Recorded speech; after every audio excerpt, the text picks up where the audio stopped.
Bueno, esta es la última parte del video, ah, el concepto de pueblo. Bueno, me quedé en que iba a decirnos algunas de las características del pueblo. Bueno, vamos a dar algunas de las características. No son todas, obviamente, estas características no agotan, ¿no? Simplemente se aproximan, ¿no?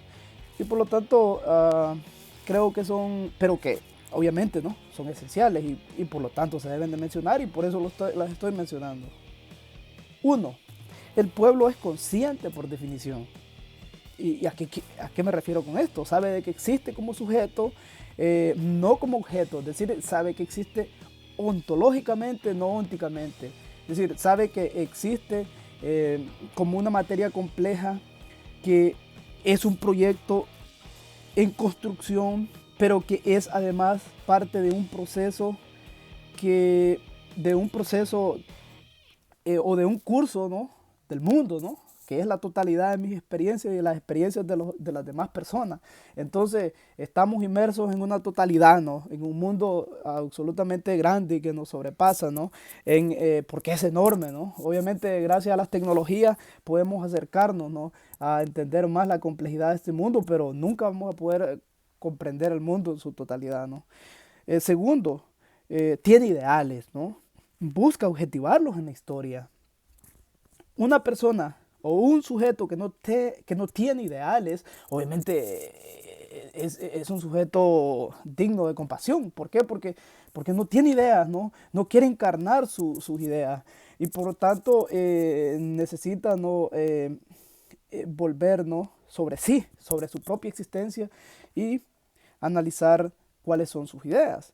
Entonces, dijimos de que es consciente, ¿no? Y que tiene ideas y que quiere encarnarlas, es decir, que quiere objetivarlas, que quiere hacerlas, positivar las ideas, ¿no? Es decir, yo creo que yo tengo libertad, entonces hace todo lo posible para que ese concepto se objetive en la historia, ese concepto que es un contenido de conciencia, como lo entiende Hegel, existe, sí existe, es un concepto que una vez, digamos, alguien lo pensó y más o menos lo definió y se empezó a usar, entonces existe.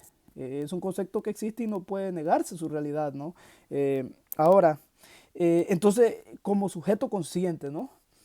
Trato de objetivarlo, de hacerlo positivo en el mundo.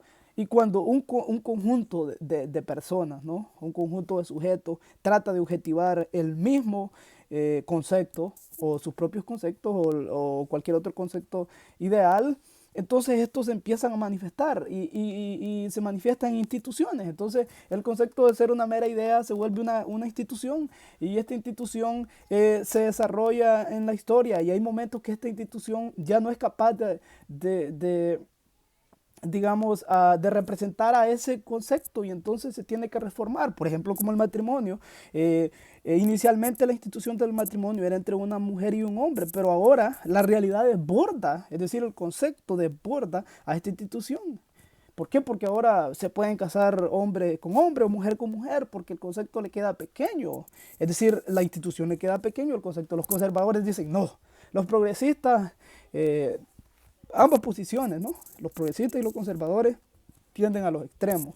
Eh, Ahora, la tercera característica es que afirma la vida y la libertad personal y como la ajena, ¿no? Es decir, afirmar la vida significa afirmar mi propia existencia como sujeto, ¿no?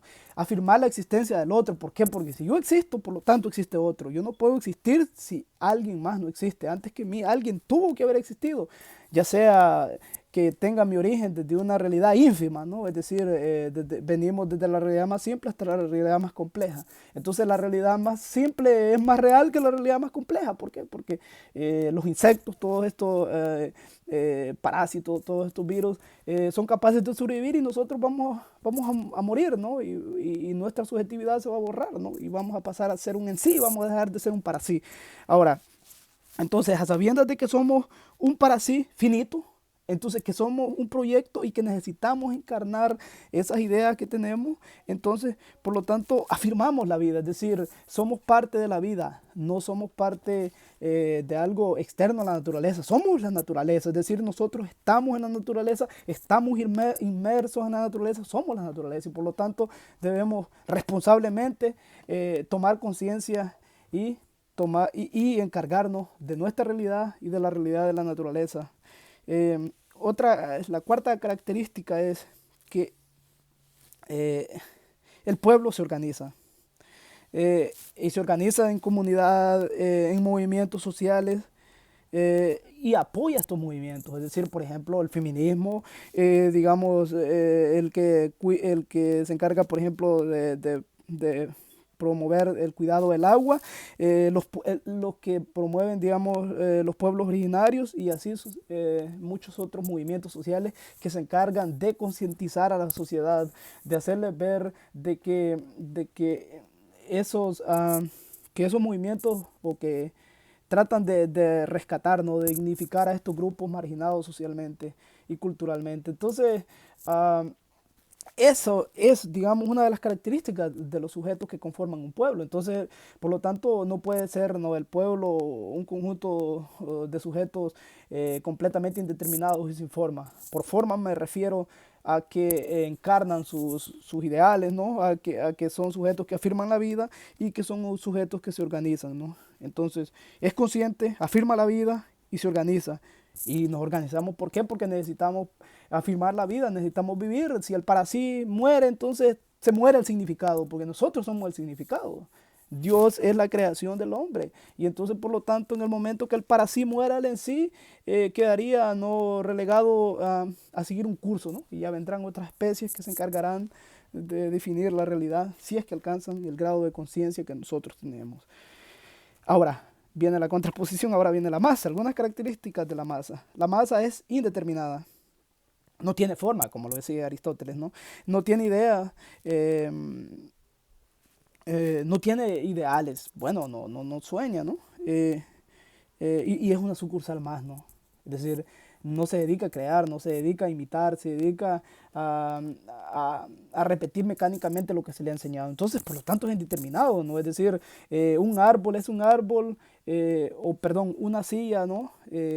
Viene de un árbol, ¿no? Entonces, si está un árbol, pero no hay una causa eficiente que cree una silla, entonces ese es un árbol, ¿no? Si hay un montón de ladrillos, ¿no?, de barro, y alguien dice, bueno, ahí está una pared, es mentira, porque ahí están las potencialidades, pero si no existe una causa eficiente que actualice, ¿no?, que saque de la potencialidad de esos ladrillos y construya una pared, allí lo que hay es una serie de ladrillos, una serie de ladrillos indeterminados. Entonces, la forma se alcanza cuando nosotros somos conscientes de nuestra potencialidad, ¿no? Entonces, por lo general la masa no es consciente de sus potencialidades y si lo es, no quiere, digamos, hacer efectivas esas potencialidades que tiene en sí mismo. Eh, y segundo, es anarquista. Y el anarquismo aquí no viene al caso. El anarquismo no es una posición bastante curiosa porque es contradictoria, ¿no? Niega toda forma de institución y por lo tanto el anarquismo no es posible porque no se pueden organizar, porque no pueden hacer una organización para destruir las instituciones. ¿Por qué? Porque ya organizarse, como dice Dussel, ya sería crear una institución. Entonces no existe el anarquismo. El anarquismo es una forma de capitalismo, es una forma de oponerse a la vida, ¿no? Y es una forma bastante incoherente con la cual últimamente me he llegado a pelear, aunque yo tengo impulsos anarquistas. Yo creo que cuando yo veo que un partido político no cumple sus funciones, cuando yo veo que un funcionario, cuando veo al presidente Bukele, siento esos impulsos anarquistas, es decir, me repulsa, es decir, quisiera decir muchas cosas, ¿no? Y oponerme, ¿no?, a toda forma de política, pero luego me recuerdo de que la política en su sentido originario o en su sentido original o cuando se empezó o cuando en la antigüedad no se entendía la política como se entiende hoy en día. En la escolástica, antes de Maquiavelo, en el caso de Aristóteles, Platón y todos estos filósofos antiguos, la filosofía tenía, quiero decir, la política tenía un sentido completamente diferente que el que se le da hoy. Eh, Ahora, la masa, además, no afirma la vida. ¿Por qué? Porque el que no se opone al capitalismo, el que no se opone al neoliberalismo, conceptos que son un poco difíciles y que como dije, son polisémicos y que muchos de estos conceptos los políticos los usan de manera, vaya, arbitraria y no definen lo que quieren decir o lo hacen de manera a propósito, ¿no? Para confundir a las personas, pero es necesario educar a las personas sobre estos términos políticos para que tengan una comprensión adecuada de lo que es política y para que después no los engañen fácilmente. Eh, entonces un anarquista no afirma la vida. ¿Por qué? Porque el problema no es la tecnología en sí, el problema es el ídolo, el fetiche, y el fetiche es la creación de nuestras propias manos. Nietzsche se oponía a los ídolos morales, a la creación de los valores, pues yo me opongo a la creación del capitalismo, al ídolo mayor de todos los ídolos que demanda sangre, ¿no? Que es el dinero, ¿no? Por el dinero ha habido guerra, por el dinero ha habido toda clase de injusticia, por el dinero se han creado las peores barbaries, ¿no? En la historia. Entonces, quien no niegue, ¿no? Quien no se atreva, como Moisés, por ejemplo, vaya a destruir al becerro de oro, ¿no? Y hacer los que se lo tragaran, ¿no? En horchata a los israelitas, ¿no? ¿Por qué? Porque estos no se querían someter, ¿no? Querían seguir adorando ídolos. Y parece ser que la sociedad o que el mundo no aprende las lecciones de la historia. El ídolo que causa más muertes es el capital. ¿Por qué? Porque el capital niega el para sí, niega el en sí y niega cualquier otra realidad. Es decir, se totaliza, se pone como lo último y las personas creen que uno no puede vivir más que para tener dinero, ¿no? Para tener dinero y para con el dinero poder satisfacer nuestras necesidades básicas y nuestras necesidades complejas, que son dos términos distintos, ¿no? ¿Por qué? Porque, vaya, ¿cuáles son mis necesidades básicas? Comer, tener un techo, tener ropa. Una necesidad compleja sería, por ejemplo, estudiar, tener una carrera, o tener un estándar de vida, digamos, digno. Todos esos son necesidades complejas, pero bueno, que eso no lo voy a tratar ahorita mismo, ahora mismo. Ahora, otra cosa que finalmente quiero, ya para terminar, es que me parece bastante curioso cómo muchos pensadores, muchos filósofos del pasado siguen eh, manifestándose en este tiempo. Y Heidegger decía en uno de sus libros, parece que se llama ¿Qué significa pensar? Donde analiza el pensamiento de Nietzsche y donde analiza algunas frases de Nietzsche y dice que el pensador más peligroso es el pensador que no se conoce, es decir, el pensador que uno no sabe de que existe.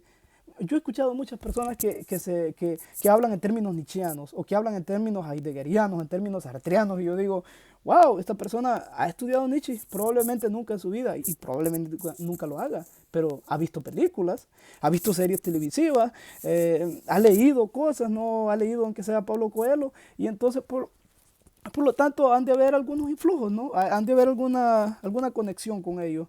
Entonces, estos pensadores, ¿no? Uno de los pensadores que ha causado más daño a la totalidad, ¿no? del izquierdismo es el pensamiento de Nietzsche. Aunque muchos izquierdistas lo utilizan como que si fuera izquierda, en realidad yo no lo creo. Porque Nietzsche es un hombre profundamente anarquista. Así habló Zaratustra en ese libro, ¿no? Que es, wow, que es muy bonito, ¿no? Porque es bastante poético, pero habla de la política en términos que para él le resulta una realidad monstruosa. Y si nosotros no purificamos ese concepto, ¿no? Si nosotros no nos atrevemos a contradecir a esos pensadores, entonces ese pensamiento, ¿no? Vamos a seguir colonizados por el pensamiento europeo, como habla, ¿no? La filosofía de liberación con el giro descolonizador. Necesitamos descolonizar las conciencias, necesitamos transformar las conciencias, tener una nueva perspectiva del mundo, pero mientras sigamos repitiendo mecánicamente lo que nos dicen desde Occidente, vamos a seguir siendo periferia y vamos a seguir siendo el patio trasero de estos países, ¿no? Um, entonces, pensadores como Foucault, que tampoco es izquierdista, ¿por qué? Porque él se refiere al poder, ¿no? A las instituciones, ¿no? Y como algo negativo, pero él probablemente está hablando de las instituciones como dominación y no de las instituciones como hegemonía, porque hegemonía es diferente a dominación. Y entonces Gramsci hablaba de un grupo, digamos, de personas que dirigen, ¿no? Eh, políticamente a un país pierden, ¿no?, su poder cuando pierden el apoyo popular, es decir, cuando el pueblo ya pierden el consenso del pueblo, cuando ellos se desdicen o cuando ellos se apartan del pueblo. Entonces, ahorita, en este momento, los partidos políticos en El Salvador no tienen el consenso del pueblo. Y resulta que este descerebrado, este presidente que está ahora mismo, ¿no?, que es una persona carente de toda virtud intelectual y moral, y se lo podría decir a él si tuviera la oportunidad de hacerlo, por eso es que personas de esta clase, ¿no?, personas de este nivel llegan a gobernar, y tenemos el mismo caso en Estados Unidos de un presidente completamente elemental, ¿no?, y una persona de que carece de cualquier atributo, ¿no?, de cualquier atributo moral e intelectual, y están en la presidencia y así. Conservadurismo, ¿no?, que se está generando en la región, pero ya en México está dando, y en Argentina, ¿no?, están apareciendo nuevas esperanzas. Pero es importante, ¿no?, señalar de que los pensadores pueden influir de manera decisiva en la mentalidad de un pueblo. Y si nosotros no nos decidimos a estudiar estos pensadores, vamos a seguir repitiendo sus postulados, ¿no?, más elementales. Y creo que es importante señalar de que el pensamiento europeo se sigue imponiendo de manera bastante profunda y sigue, ¿no?, imponiéndose, ¿no? Entonces, quiero hacer un próximo video sobre la política, ¿no? Y quiero explicar cuál es el sentido, la política de Aristóteles, cómo Aristóteles entendía la política y cómo después de Maquiavelo y después de los pensadores ingleses, este término de la política se transformó completamente, y ahora ser político es sinónimo de ser un ser despreciable, de ser alguien indigno, ¿no?, una persona. Y es por eso, porque alguien, si a un término se le considera como negativo, pues, y se le margina, ¿no?, siendo de tan vital importancia la política, porque sin la política nosotros no podemos organizarnos, no hay vida, ¿no?, sin política, ¿no?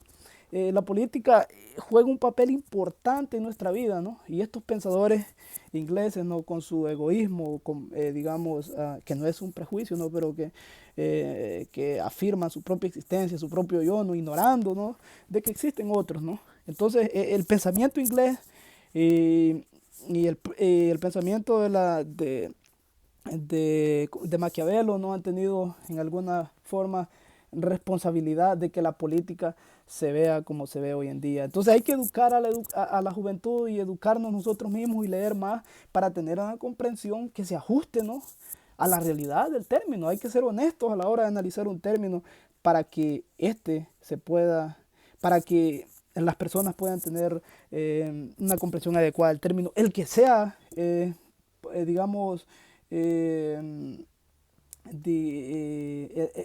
que este término, ¿no?, sea polisémico, que no sea monosémico, no significa que por lo tanto no se puede hablar con rigor sobre ese término. Se puede hablar con rigor porque la filosofía lo demuestra, la lógica lo demuestra, la historia lo demuestra. Entonces, todas estas ciencias son posibles gracias a que existe el para sí. Sin el para sí, sin esta conciencia libre, sin esta conciencia que puede crear, no existirían todos estos otros conceptos, ¿no?